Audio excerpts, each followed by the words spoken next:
How do you start an old deep conversation with your teenager? This is something that most parents find it very difficult to do, and every parent wants to achieve this.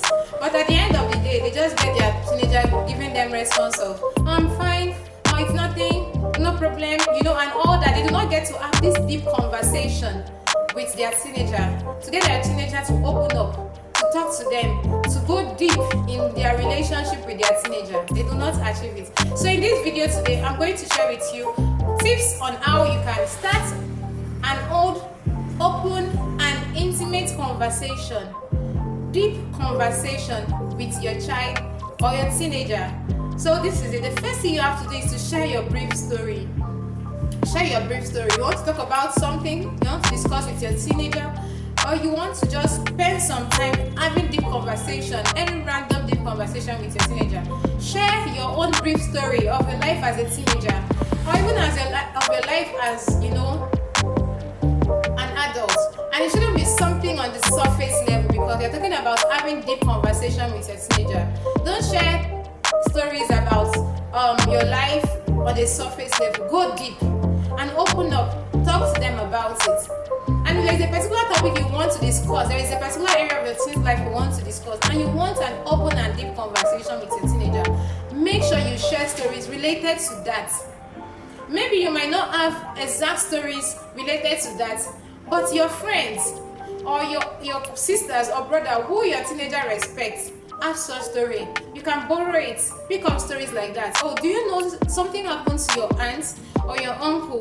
Then you were still young, and then they were a teenager, or then you were still young, you were not born, or whatever the scenario may be. Talk about story of people they respect. Yes, story of people they respect. And go deep. Yes, go deep. If you want deep conversation, then you have to go deep. So that is the first one. Share your story, or story of other people they respect. 2, ask open-ended question. If you want deep conversation, one of the ways is to ask questions. And questions like, "Oh, how are you?" or "How do you do?" It might not hit the nail on the head. So you can say things like, "What do you think about this?" or "What do you think should have been done better and why?" Those are open-ended questions. Or maybe you shared your story first of all. The next thing is to ask open-ended question, right? You can now ask them, "What do you think I could have done better as a teenager to have avoided that situation that happened? Or to avoid what happened to me at that time? What do you think?" You'll see that your child will begin to open up and to speak to you about it, like they're speaking to your younger self as a teenager or even as an adult. Maybe an incident happened in your office and you share it with your teenager. Go deep about it, your mistakes, you open up and talk to them about it. And you ask them, "What do you think I could have done differently about this?" They will begin to share their ideas. Or, "What do you think I did wrong in all of this?" Those are open-ended questions. Next is to validate their struggle. Validate their struggles. Teenagers have struggles. They have their own struggle, and they need someone to validate it and say, "Yes, I know that you are going through this. I know that this is real and this is true and this is what is happening, and it is not new to you." So validate their struggle. And the next thing you want to do is to let them feel loved. Let them feel loved. Even as you're talking to them, you're validating their struggle. Let them feel loved. Use phrases like, "I can understand that. Oh, it wasn't your fault. Oh, it doesn't change who you are, You can still do better." These phrases make them see that make them realize that you have a big picture of them. Make them realize that you have a good view of who they are or who they'll become. The last thing you want to do is to validate their thought process. Yes, teenagers have thought processes, the way they think, the way they reason. Validate it. Let them know that the way they are thinking, the way they are reasoning is okay. Don't let them feel like, why are they thinking this way? When you're having conversation, don't say things like, "Oh no, you shouldn't think like that. Oh no, why would you even reason of such?" Validate their thought process.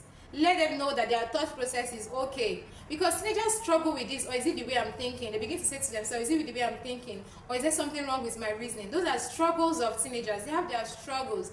Please let them know that they are on the right track. And by the time you've had this deep conversation with them, you will not need to start giving out instruction or making correction. This deep conversation would already give them ideas and instructions and corrections on things they need to adjust in their life. And this go a long way, because they will hold on to those moments of deep conversation with you. They'll hold on to those moments of deep conversation with you. So are you going to have deep conversation with your teenager? If you're going to do so, drop in the comment section and say, deep conversation is the way. Deep conversation is the way. Deep conversation is the way. Until I see you in my next video, I hope you got value from this. Do well to subscribe, like, and comment. Bye for now.